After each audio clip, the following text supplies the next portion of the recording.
Welcome back, everyone, to Tactical Insight. We have been away a while, but rest assured the show will be back a lot more regularly now. Hope you've all had, a good Christmas period. Happy New Year. Of course, you've seen a lot more of me, but we welcome back Graham to the studio here on Tactical Insight. It's good to see you, mate. I wish we could be talking about 6 points last week, a North London derby win and beating Unai Emery's Aston Villa. I wish we could be talking about Liverpool dropping points at Brentford. It didn't go that way, and it just feels like that's the story of our season. Nearly quite clicking, nearly some momentum, nearly something swinging our way. And actually not even a bad performance against Villa, but it wasn't to be, and it's probably because of the same old problems. We'll go into it. How are you, mate? I'm very well, thank you. Yes, so walking down to the stadium on Saturday night when Liverpool were going into that last few minutes against Brentford at 0-0, it was looking quite good, wasn't it, if they'd dropped points. But ultimately they got the win with their £70 million striker coming off the bench to do so. And obviously Arsenal then, having got a 2-goal lead, James, surrendered and could only get a point.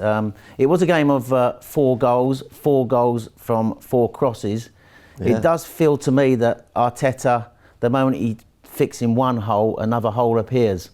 I think over the last few games, the wide players, Martinelli and Trossard, have started to get better delivering crosses into the box. We scored our 2 goals from Trossard crosses on Saturday. But the big news really coming to the stadium on Saturday was the loss of William Saliba. And although Arteta said after the game it's probably over simplistic to say that Saliba's absence was the reason why they got their 2 goals, it was noticeable that both their goals came from crosses. You could argue that Mourinho switched off for the first goal for Tielemans' header, and that Partey made a mistake stepping forward, allowing Watkins unmarked to get the equaliser. But I think had Saliba and Gabriel played in that game together as a partnership, we win that game, James. I think the numbers are clear that when they play together as a central partnership, that generally teams only complete 15.8% of their crosses in a season. That is the best in the Premier League, apart from the Chelsea 2021 team, but they had 3 centre-backs. Yeah. So that's how difficult it is for Arsenal to have to keep finding solutions. And we're going to go through that today about some of the injuries, but the loss of Saliba for me was crucial. And I think the one tactical thing Saturday I will take out of that game was we were in control in the first half. We had the lead. Emery made a substitution at half-time. He brought on Lucas Digne. And I think that substitution changed the game because they were struggling to play out first half, Villa. The moment he came on, I noticed straight away in the stadium watching it that there was an out ball all the time. And Martinelli was struggling to deal with that. Long before he put in the cross for the first of their 2 goals, he had created 1 or 2 situations when he was going forward on that side. And ultimately, I think that's the reason why we surrendered the points. You touched on the William Saliba stuff, so we may as well go into this first graphic then, which is our win percentage with William Saliba 71.8%, but it dips so much to 38.5% when we don't have him. We concede on average 0.8 goals per game with him and 1.7 per game without him. So we knew that going into a game in which one of the most informed strikers perhaps in Europe over the last year or two, and Ollie Watkins, was facing up to Arsenal. But I actually thought Timber and Gabriel did a really good job on him. The problem is the disjointing of the defence, bringing Timber out of where he's played best and putting him centre-back already. He's played probably a lot more football than he should be. And then you're putting a number 6 at right-back in Thomas Partey. So it's not just how good William Saliba is, it's the knock-on effect it had. And injuries, while not probably the main excuse for why things have gone wrong this season, have certainly played a part, and we'll explore all that. Let's go into the match stats, as we always do. Arsenal has 17 shots to Villa's 8. Now, Villa are a good side, and I don't want to, for one sec, say that that's a poor tally we put forward. I actually thought Arsenal were creatively better. For context, Liverpool had 16 shots by half-time against Brentford. So there is a gap, and we've talked about it many times, there's a gap in what our attack can do compared to their attack, how free-flowing and relentless we are on the opposition's goal. We had 5 on target to their 4, so they were much more efficient in front of goal when they did get sights at it. 65.7% possession to their 34.3, with a 1.5 XG to their 0.6. The attacking stats saw Arsenal enter their final third 69 times to their 16, 3.6 expected threat created to their 0.6, 16 zone 14 touches to their 8, and a field tilt of 84.2% to 15.8%. If we just go through the defensive stats, 12 tackles to their 16, that's successful tackles of course, 11 interceptions to their 3, 8 clearances to their 42, and 8 passes per defensive action to their 14.5. Now, I know I'm being boring, just rattling through the numbers, but I do think it's interesting to see because you sent some really interesting ones too here, Graham, comparing some of our numbers to our season average. So our 17 shots was higher than our season average of 13. Our 5 on target was higher than our average of 4.5. XG 1.5 was the same as our average of 1.5. Touches in the final third, 254, better than our season average of 153, well, 100 more. Touches in the box, 37, season average of 25.4, and territory, we've got 84% of the ball into the box count. Sorry, in terms of, I'm misreading this stat. You put territory. Territory, we had 84%, and we had 13 to 3. Yeah, yes, 37 to 13. Yeah, 37 13, yeah. So, essentially, sorry for rattling off a load of numbers, but the point is, for those who came out the game, I was one of them, lead judges, one of them who actually felt, oh, I'm really disappointed, but actually that was a better performance. Some of the numbers do prove that. Yeah, the attacking side of the game on Saturday, as I said, was a lot better. I think, obviously missing our most creative player, Bukayo Saka, has been what he's been trying to fix over the last few weeks. And I think open play crosses into the box. We've had 13 in our last 6 games, James. We only had 17 in our first 16 games, so that was even with Saka. So Martinelli on the right-hand side, Trossard with his two-footedness on the left-hand side, we have been able to improve getting crosses into the box in open play. And I felt that in the stadium on Saturday, that we were pinning them in and we were controlling the game, but also there was better movement out wide and more willingness to once we won the ball back, to actually get crosses into the box. We're still with Lewis-Skelly, who we're going to talk about today, what an impact he's made. Still able to build up in our 3-2-5 shape. Marino's still, when Trossard is coming deep to receive the ball, he's still making those runs into the left-hand channel. So a lot of the fundamentals that Arteta has instilled into the team are still happening. And I thought, really going forward, we were really good. And the disappointing thing for me is that when we got that second goal in the stadium on Saturday night, I thought that we were going to go on and win that game. I honestly did, despite the fact that Villa had 1 or 2 moments. But in the end, it was having to plug the defensive gaps that cost him. The loss of Saliba, having to move Partey from 6 to right back. Timber, we've been playing all season. I know he played centre back for Ajax, but he had to come back to centre back. And Rice going from 8 to 6. But ultimately, those changes, having to change the team around, I think cost us. And then he had his in-game management you could question. I know we talk about he doesn't have much on the bench offensively, but we were 2 up in control of that game Saturday, James. What he did have on the bench was he had 3 defenders. Kivior, who he chose not to start, and he had Tierney and Zinchenko. Yeah. Now, what he could have done is, because Partey for me was tiring in that right-back position, he played 90 minutes against Spurs on Wednesday. He started to look tired long before he made the mistake when he pushed up and allowed Watkins the chance in the second half. He could have maybe taken Partey off, moved Rice back to 6. Rice was at 6, but he could have taken Partey off and moved Timber out to the right side, where they were starting to have some joy. I think we should annotate this. Let's do it on the tactical pack, because it was one of the things I wanted to talk about, was what Arsenal could have done. Now, I have to caveat by saying that knowing we were going up against Watkins, I did want Timber at centre-back. I'm going to be really honest, I did. Or at least wanted someone really... Why, for his pace?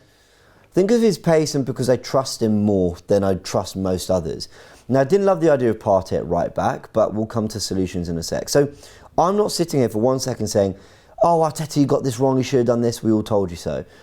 But I also do think that if not from the start, because obviously we were 2-0 up with this system, I think maybe when chasing the goal at 2-2, he could have been a little bit more inventive. Let's go through solutions. So one of them was, ultimately, Timber keeps his place at right back.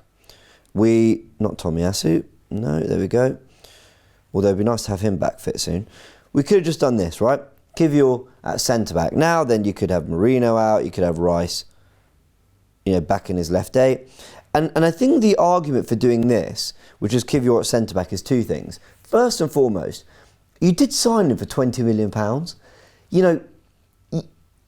If you don't trust him when basically all other centre-backs are out, to the point where you'd rather mess around with three positions, Rice in the left eight, Partey in the six, and Timber at right back, that is slightly concerning. So I'm not saying that I wouldn't have done this, but I have to remember that the reason I'm kind of saying that this isn't an option is because of the way Arteta's made us feel about it, which he doesn't trust Kivior, basically, fundamentally. So that was one thing he could have done. But cool, let's give Arteta the benefit of the doubt and say that, you know what, we kind of all thought it was going to be this, and we kind of all agreed with it and no one really complained about it. I do think chasing a goal late on, without even making a sub, I think he could have done this. Moved Rice to centre-back, got Partey back into midfield and moved Timber back to right back. I think he could have done this for the simple reason that I think Partey would have given us a little bit more through the lines, even though I thought Rice was great driving forward, and you could argue that actually he was brilliant anyway, so we should have kept him there. But you could have done that, and then what you'd have had is Timber offering what he does on that right, and I think Martinelli, Sterling were a little bit isolated. If it wasn't for Ødegaard coming across, I don't think they had much help. Partey isn't one to overlap and bomb on. He did it once or twice in the game, but not too much. Also, the other thing you could have done is actually just this. Maybe even from the start, which was Rice at right back. And I made this point on Forever Arsenal a few weeks back when we were facing, I think it was Brighton, or I can't remember who, basically Partey to play right back. And I was basically saying, why not have Rice at right back? Because ultimately, he's got that lung-busting, up and down nature. He's got a really good cross on him, as we've seen from his set pieces. He can more accurately replicate what Timber and White have to do at right back than what Partey can. And then you keep Partey in the position where he's been playing his best football. Partey was in great form at Brentford, played brilliantly in midfield, got moved to right back immediately because of the injuries. And then he was in great form against, because of suspension for Timber, sorry. And then he played really well against Tottenham with Ødegaard, with Rice, and then immediately gets moved out to right back again because of the situation. So I do just wonder, I'm not saying that Arteta was necessarily wrong, I'm not saying he had a howler with this, I'm not saying we were all screaming for it, but I just wonder whether Arteta could have done something differently, and I'm just exploring that. What do you think? Well, I think for me, the obvious change was, I think Partey was tiring playing right back, because I think it's not only is it a physical position, it's a mental position. Mm-hmm. Arteta's told us that, by the way. Yeah, and I think mentally he switched off for that Watkins goal. Mm-hmm. So I still think possibly he was physically strong enough to move into 6. Mm-hmm. So, and then he would have just moved Rice to 8. Yeah. The obvious change for me taking Marino off, Yeah, taking Marino off, move Rice to left-sided 8, Partey into the 6, and then put Kivior in the middle. The reason why probably... That's what he should have done. He should have done, but I mean, Kivior has... With the benefit of hindsight. Kivior, for me, a couple of times this season, has been liable, hasn't he? Yeah. The mistake when Liverpool equalised at the Emirates back in early in the season before Christmas, when he fails to cut out the through ball, which leads to Núñez playing in Salah for the goal. He was at fault in the goal, was it Fulham away? Mm-hmm. I'm just trying to think. There was another... he played a game and he was at fault, and he has been criticised for his performances. So maybe... that's the reason why Arteta didn't go there. But you are right, he's the guy who he bought for 20-odd million pounds. And when you're in a crisis, when Villa are chasing the game, I think, and they're starting to make some progress on that left-hand side with the change in their fullback position, I think that's when possibly you think that's what if you don't trust him then, when are you going to trust him? I think his days at the club could be finished if he's not going to trust him in a situation like this. Yeah. But that's what he could have done. And that, to me, was the most logical thing to do, because they were starting their fullbacks. the number 8s were becoming more narrow. The fullbacks were getting higher. So we needed, I think, Timber out wide. And I think we needed a centre-half in the middle who could head the ball out. And that's one of Kivior's strengths. I think I'd even rather Partey centre back than right back. I mean, genuinely, because I think he's probably, and I know the goal Watkins scored wasn't evidence of this, but I think he's probably even slightly better at defending with players closer around him rather than defending wide spaces. Because you mentioned Marino on the first goal, but Partey doesn't really go all the way out to Dini to stop the cross. Yeah, and I think he was struggling with the press and getting out there. It's a physically demanding position, so you could even say Partey or Rice or one of them should have just dropped centre back. But you're right, Kivior was the best option. But just touching on this a little bit more, back to the tactical pad is, if we just move everyone up the pitch, and Marino got a lot of heat again. I thought he was quite good. I quite like the way he was going out to the left and allowing Trossard inside a little bit more. Listen, he wasn't great, but I thought he was okay, not good enough on the goal. But the reason I'm just moving him up the pitch is, I think another reason why it doesn't really work with Partey is because what Arsenal's strength has been in this back three build-up is that the right back can go up and down the pitch, but they're also a third centre-back. And we have seen centre-backs playing at full-back for Arteta. It's to allow for a midfielder and Lewis-Skelly to get in there alongside a Declan Rice, Thomas Partey, whoever it might be. And Partey just isn't a profile for that position. He's just not. He's not got the. He's not a centre-back at full-back who can tuck in. He's not massively reliable defensively. I feel for him because I don't think he's a right back, and I don't really think he's got the attributes to be the right back that Arteta's right backs over the years have had. So I'm surprised he keeps resorting to Partey, much because he played there when at Atletico Madrid. Yeah, I think the strength of Partey is obviously at 6, and that's where he's been really good for this season at 6. He's not somebody who can overlap on the outside. He did get forward quite a bit in the first half, but not go on the outside too much. But I think when you're in control of the game and you've got the football, I'm not too sad about having Partey at right back. The issues are when the other team start getting control of the game more and they're going to start causing you defensive issues. Then I think that's when you struggle with Partey at right back, and that's what we saw. I think, as I said, touched on earlier, I thought watching it in the stadium, our press kept them pinned in first half. They were getting out far too easy. So that first part of that press, you talked about Partey not pressing out to stop the cross coming in, but I think Martinelli doesn't offer on that right hand side the amount of work back that Saka does to assist the right back. Which is actually no slight on Martinelli. No slight on Martinelli. So hard. It just shows you what Bukayo does. Yeah. And everyone goes on about Bukayo's goals and assists. What goes under the radar with him is his ball recoveries and his tackles and his working back. So, but I thought they were getting out too easy from they always seemed to be that out ball. The moment they made that switch at left back, and that was starting to cause us issues. Martinelli, who was really good in the press became a bit disjointed second half, and they started to play out better. Then they started getting up more higher offensively. Their fullbacks become more aggressive, up high, Cash on the right side as well. And then their number 8s were getting more inverted. So they started to get more control. Yeah. And I think that's when Arteta, looking at his bench, could he have done more there? That was the thing I felt. Fair enough. Let's talk about the season a little bit more holistically. Let's look at the bigger picture. I really like this graphic. It's from Jordan Campbell at JordanC1107. And there's an accompanying tweet, but the first thing I want to do is show you the graphic. What it's got Arsenal, every Arsenal 11. It's got a couple, some context in there, like, the cup games, for example, highlighted, where there's also going to be a lot of changes, where Ødegaard got injured, where Ødegaard returned. But the really key thing is that basically every player in orange is a player who's come in from the last 11. It's a change to the 11. And actually, what's so interesting about this graphic is that if I take you to example to Atalanta away, you can see that 2 spaces below the Ødegaard injury near the top of the graphic. Someone like Jesus is in orange because obviously he's come into that 11 and he's sort of put down as the attacking midfield position there. But Kai Havertz, actually would have had his position even more affected by the fact that Ødegaard was out, because he had to drop into the right half space and play in those areas so Jesus could come in, because we didn't have a natural number 10. So even this graphic, which is so telling, doesn't actually completely show everything about the amount of change there's had to be for the Ødegaard injuries and the players we've had missing or whatever. But even so, it's such a great graphic explaining look how many changes we've constantly made. And you can see throughout the changes at, defensive midfield in the 6. I mean, look, against Villa, Rice in the 6. Against Spurs, this is at the bottom of the graphic now. Spurs, it was Partey in the 6. Against Man United, it was Jorginho in the 6. Before that, it was Newcastle's Partey. Before that, it was Jorginho. Before that, it was Partey. Before that, it was Rice.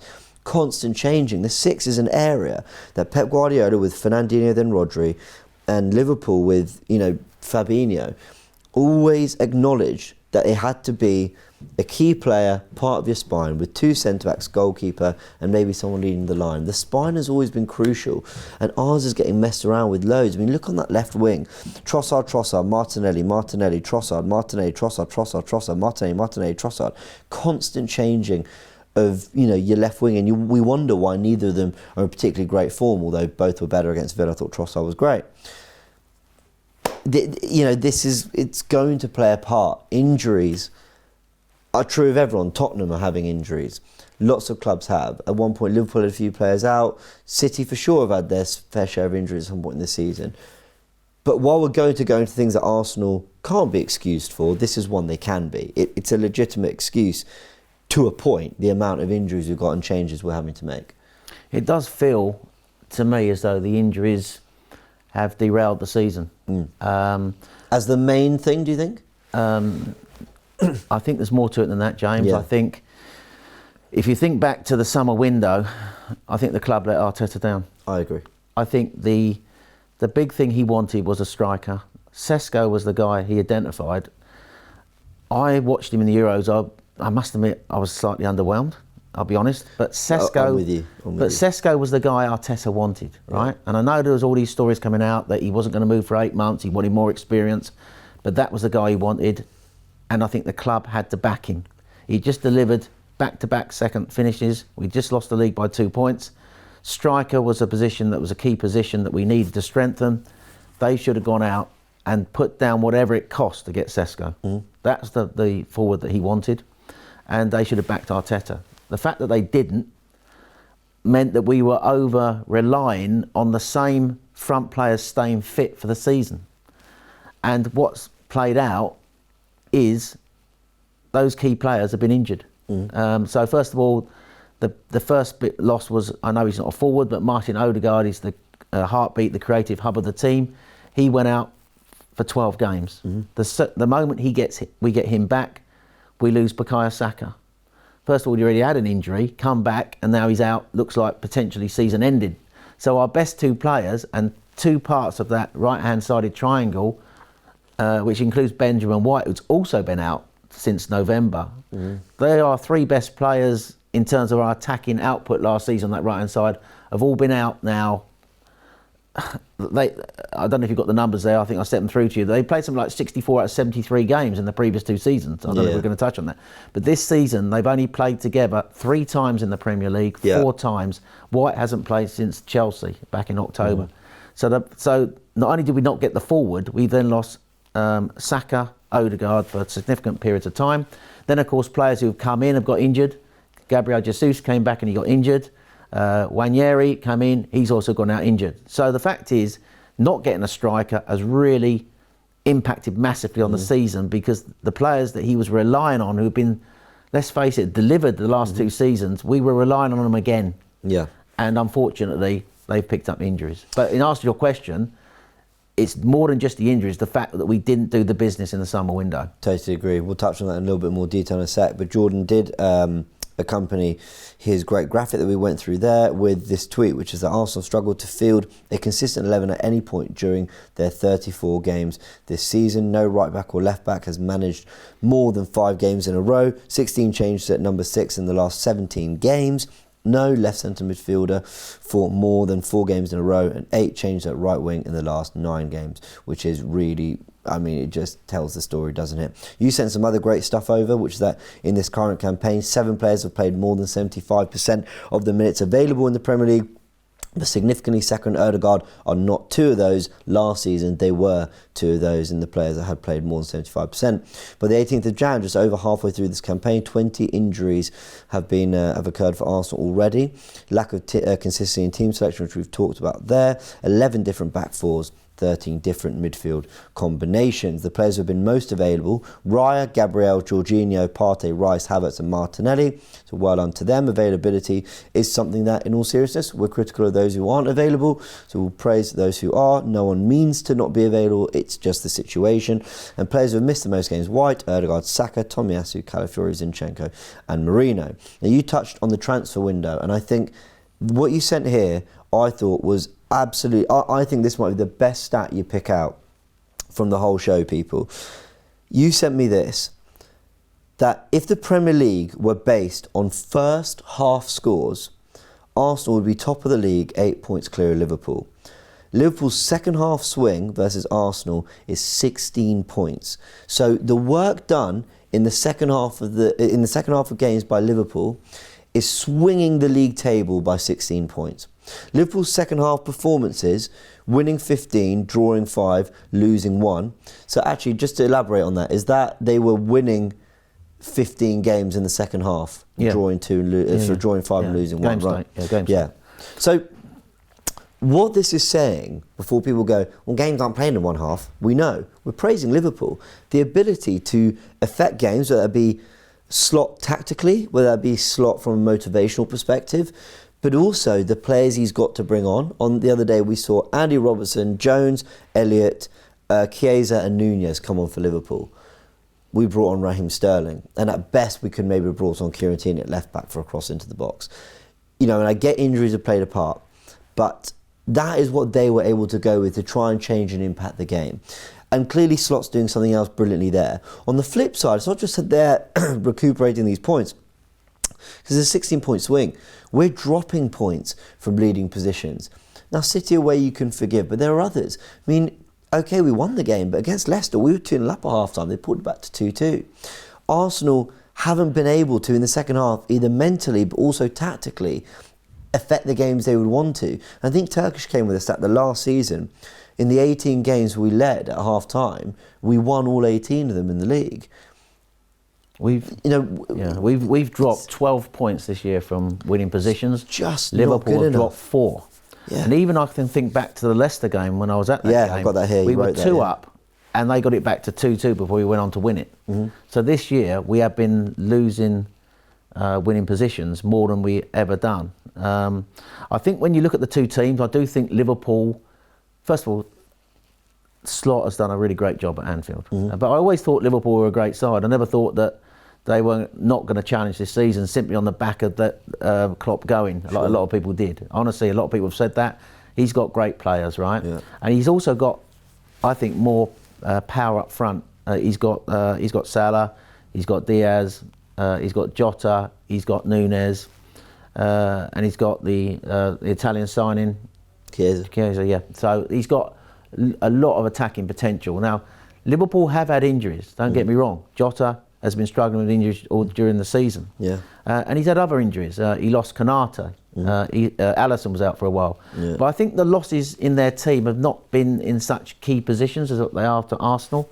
I mean, if like to go into the Villa game on Saturday night again without Saliba and Saka, your best 2 players, if you took Van Dijk and Salah out the Liverpool team, I think they wouldn't be as efficient and fluent as they have been, and probably as good defensively. So I think that if you look at the stats overall, Liverpool have got the players to bring off the bench, but Arsenal are using the same players game in, game out, which obviously means not only are they more susceptible to pick up knocks, but if they're having to play every 3 days and you can't freshen it up like Liverpool can, you know, that is a big advantage for Liverpool. And that's why when you talk about those second half numbers, the way that Liverpool are winning the second halves and Arsenal are not, it's the fact that Arsenal can't freshen the team up. The same players are playing week in, week out. Liverpool can bring players off the bench.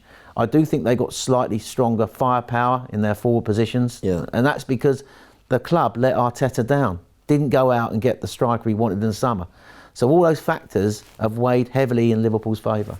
Totally agree. Now, for everything we've just mentioned, the transfer window, the injuries, the squad depth, all that stuff, I think there's some things Arsenal could do tactically different. Now, to be honest, I think we could sit here for another half hour if we wanted to go through everything Arsenal could do tactically different. So I'm going to pick out one thing, and I think it was explained brilliantly by Alex on the different knock, where he was talking about central access, going through the middle. But here's just some more data on it, because this is according to who scored. If you look at the attacks down the middle of the pitch, highlighted in green at the top of the graphic, as you can see here, it's a screenshot from who scored. Arsenal are, maybe I don't want to say the worst team, because it's up to people's opinion whether it's a good or bad thing. But we are the lowest ranked for attacks down the middle, with Chelsea up there at 32%, Villa, Man City at 31-30, Liverpool in the top 6 at 28%. We're 20th with 23% behind Manchester United. 45% of our attacks going down the right, 32% on the left. So we know that we have that favouritism on the right. In fact, we favour the right more than any other team in the league. As you can see, our 45%. Second is Everton on 41%. but 23 is the lowest number there. So we're quite literally the most down the right and the fewest down the middle. And when I look at Ødegaard's heat map, which I want to show you here against Aston Villa, according to SofaScore, as you can see here, most of his touches in the right half space / right touch line, and then the second most on the corner flag, and then the third from kickoff. I mean, basically, you look into that really carefully, you can see very little on the left, almost nothing on the left, very little in the penalty area, almost nothing there, and absolutely nothing in that sort of D area between the penalty area, the D on the edge of the penalty area, and even just slightly more central, even in that typical 10 space. And I look at someone like Martin Ødegaard, and I had a lot to say on forever Arsenal, so I don't want to keep, going on and on. But it's players like him with his technical quality that I want him demanding the ball in central space and going, give it to me. Because when someone, a defender tries to clatter me from behind, either I win a foul, maybe they get a booking, or I've taken a touch that's taken me away from them and I've opened the game up a little bit. And it's just things like that that I don't think players like Kai Havertz and Ødegaard are giving us enough of. Saying, give it to me. I know there's 2-3 players, but with some tenacity, strength, quality, I'm going to open up a space more central that wasn't there because they packed out. It's almost like we look at teams and go, oh, have you packed out that area of the pitch? I won't bother then, we'll go the other way.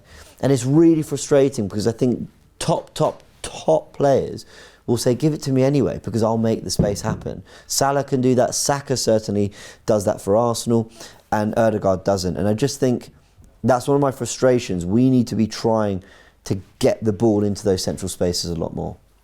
I think we don't get the ball into the central spaces quick enough. I think that is it's a speed thing. It's a speed thing. Yeah. I think that this season, probably more than ever, where we've tried to control the football, we've just been too slow with our build-up. Mm-hmm. So what teams do quite quickly is you allow teams back into their shape. Now against Arsenal, you're faced with so many low blocks. I'm not saying other clubs aren't, but when you allow teams to get back into their low block, like Everton. A few weeks ago, they were defending in a 4-5-1, and it was even a 5-5 at one stage. So you've got to, when you turn the ball over, you've got to move the ball quickly. Mm-hmm. And I think you've got to not only move the ball quickly, you've got to have a bit more guile in the middle of the pitch to move players around to open up spaces. Mm-hmm. I don't think we do that. It's a combination of not doing that well enough, but not moving the ball, I think, at pace. And we're too content to just the team gets forward and then just sideways passing out wide back again. And I think the difference is, I think this season, from last season, I've always thought we've been Arteta wants ball possession, but I think we're slower this year than we have been in previous seasons at getting it into the middle of the pitch to actually open teams up through the middle. But what teams do is they clutter up that middle of the pitch now, forcing Arsenal to go out wide, and then they just literally have their left-sided midfield player and left back and left centre-back, if it goes out to the right, coming across. So if you want to create through the centre of the pitch, I think you've just got to get it forward quicker. Yeah, fine. Absolutely fair point. I think the players need to demand it there too. We need to end on a high, which is Miles Lewis-Skelly. I think one of the shames is that not doing tactical insight recently, we haven't been able to give Lewis-Skelly the credit he absolutely deserves, because this isn't someone who's coming in at 18 and doing pretty well. He is performing as one of Arsenal's best players. He's performing as one of the best left-backs, in the league, you could say, for the last, 2, 3, 4 weeks. And okay, it's not a big sample size, but I'm just trying to give the I think, appropriate credit to the level of performance he's giving out there right now. What he did with Morgan Rogers was sensational. This is one of the most powerful runners in the league. He completely... I felt he bullied Rogers out of the game, actually. I thought in possession he was fantastic. His understanding of the position is brilliant. That underlap, that kind of run that he's giving this team as well. His numbers, 100% of his tackles won against Villa, 100% of long passes completed, 93% pass accuracy overall, with 6 out of 8 ground duels won and 2 interceptions too. I thought he was absolutely magnificent, and he has absolutely been one of the success stories of this season, in which there have been very few, but he has been absolutely one of them. Yeah, it's hard to believe he's 18. It's hard to believe he's a midfield player playing so well at left back. What I love about him when I watch him is that he's so super confident. He's so technically gifted. He's able to sort of like draw pressure, and he's got the confidence to draw pressure and then ride tackles, and he's so comfortable in all phases of the pitch. A proper Mikel Arteta player who's comfortable in the 3 phases of the pitch. Now, when we beat Tottenham last week, the first goal comes from when he makes an absolutely brilliant tackle on Sarr. Yeah. That's how that move started when we won the corner. We shouldn't have won the corner, it wasn't the corner, but he was the one who won the tackle and got us up the pitch. He's been an absolute revelation since he's been in the team, James. Nwaneri was the one who we expected to be the two of them to be a real breakout player if there was going to be one of them. And Nwaneri has done some great things, don't get me wrong. But Lewis-Skelly has come in and he looks so at home in this Arsenal team. Yeah. It's hard to believe he's 18. And he's been one of the success stories of the season. One of the things, we've talked about the injuries which have affected Arsenal in the show today. And they have. Yeah. You know, they have derailed the season, but it has enabled someone like Lewis-Skelly to come in and perform at a high level, which we probably didn't expect. The high level that he showed already, and he's a definite. We got a real proper footballer there. No, we absolutely do. And let's end on that, because Miles Lewis-Skelly, congratulations to him and his family and everyone who's helped him get there. But more importantly, just him for his performances and the outstanding effort he's put in. And quality on shows. This isn't just an 18-year-old coming in and giving it a good go, putting himself about. He looks absolutely ready-made for this level and is performing at an exceptionally high level. So, just one question for you. For it. Calafiori's fit next week. No, Lewis-Skelly keeps his place. And that's where we are. So looking back at the... Unless you want to move Lewis-Skelly into midfield. Yeah, and this is one of the criticisms now, because we knew we had Lewis-Skelly and we spent the money on Calafiori, who, don't get me wrong, has been, He's been good. He's been good. Okay. He's been injured a lot. And that's the trouble when you play an Italian centre-back at left-back. Yeah. In Italy, you're Italian. The centre-backs don't run around in Italy, do they? But when he's been asked to play at left-back, he's running around more. So the question is, knowing we had Lewis-Skelly as a left-back, now the money spent on him that we probably should have been spending in other areas of the team, like up front, is not looking so great, is it? It's a fair question. Everyone let us know your thoughts in the comment section below. What's been going wrong? Do you agree with some of the things we picked out? How do we improve it? And what's next for Arsenal? Will the transfer window get lively? Big thanks to Graham. Great to have you back. Hit the like button if you enjoyed this video. Subscribe to the channel. There'll be more tactical insight to come. See you all soon.